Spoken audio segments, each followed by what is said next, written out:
was supposed to be the perfect getaway, a secluded campsite deep in the forest, away from the chaos of city life. 5 friends, Liam, Sarah, Alex, Mia, and Ethan, loaded their backpacks with snacks, tents, and enough firewood to last the weekend. The site they chose was off-trail, far from other campers, with a view of a pristine lake and towering pines. The first night passed uneventfully. They sang songs by the fire, roasted marshmallows, and shared stories about their lives. It wasn't until the second night that things began to feel off. It started with an unnatural silence.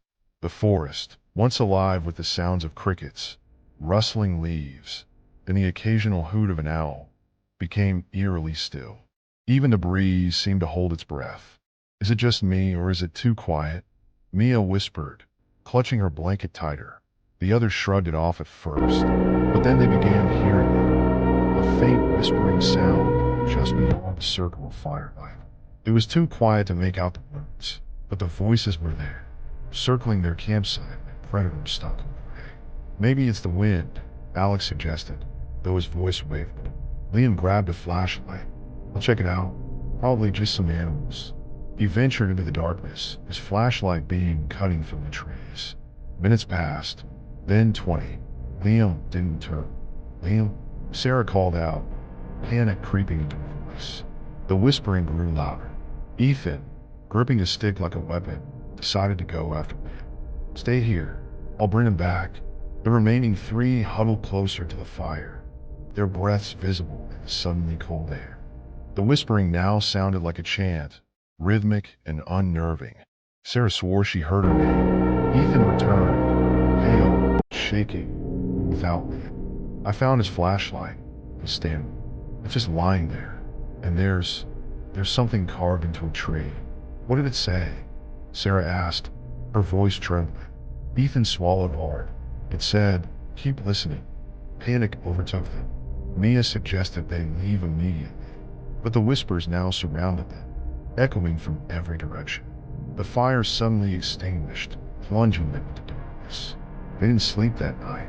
By morning, Liam was still missing, and the group fled the forest, leaving their gear behind.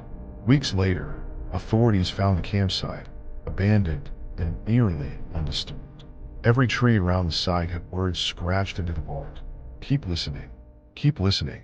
Keep listening." To this day, Liam has never been found. Ethan was a seasoned hiker. He prided himself on exploring trails no one else dared to tread. One day, while wandering a remote mountain range, he spotted an unmarked trailhead that led into a particularly dense forest. Something about it intrigued him. The trees were ancient, their gnarled roots snaking across the ground like veins, and the canopy above was so thick that sunlight barely penetrated. The deeper he went, the darker it became. The usual sounds of nature faded, replaced by an eerie stillness. Ethan noticed strange claw marks on the trees, far too high for any animal he could think of. "This is wild," he muttered to himself, snapping a few photos with his phone. But as the hours passed, unease began to settle in. He couldn't shake the feeling that he was being watched. Then, as dusk fell, he saw them, 2 glowing red eyes staring at him from the shadows. At first, he thought it might be an animal, a wolf maybe, but the eyes didn't blink. They didn't move. They just watched. Ethan tried to ignore them, walking faster down what he hoped was the way back. But the eyes followed, always at the edge of his vision. He picked up his pace, his breath coming in short gasps. When he turned to confront whatever was stalking him, he shone his flashlight toward the trees. What he saw made his blood run cold. The creature was impossibly tall, its limbs elongated and skeletal, its head tilted unnaturally to the side. Its mouth, lined with sharp, jagged teeth, stretched into a grotesque grin. Ethan bolted, tripping over roots and scraping his knees. The creature didn't run. It didn't need to. It seemed to glide through the trees, its glowing eyes locked onto him. He finally reached the edge of the forest and collapsed near his car.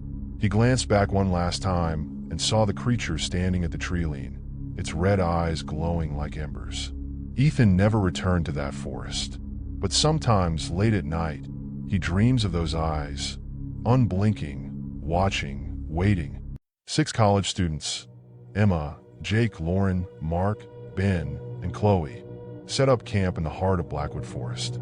It was a spot rumored to be haunted, but they laughed off the stories, eager for adventure. The first night was filled with laughter, ghost stories, and beer. But as the second night rolled in, things took a sinister turn. Emma was the first to notice it. "The stars," she said, pointing upward. "They're disappearing." The group looked up. Sure enough, patches of the night sky were going dark, as if something massive was blotting out the stars. "It's just clouds," Jake said, though his voice wavered. But then Chloe screamed. A shadow, darker than the surrounding night, moved between the trees. It was tall and humanoid, but its limbs were unnaturally long. Mark grabbed a flashlight and aimed it at the figure, but it vanished the moment the light touched it. "We need to leave," Lauren said, her voice shaking. Before they could pack up, Emma stood up abruptly. Her eyes were wide, unfocused. "Do you hear it?" she whispered. "Hear what?" Ben asked. "They're calling my name." Emma walked into the woods, ignoring their shouts. Minutes later, Mark followed, saying he needed to bring her back. Neither returned. By morning, only Chloe and Jake were left. They found Emma's and Mark's tents empty, their belongings untouched. Desperate, they made their way to the car. But as they reached the trailhead, they found something that made them freeze. Emma and Mark's names scratched into the dirt, followed by a single word: "Ours." The remaining campers were never seen again.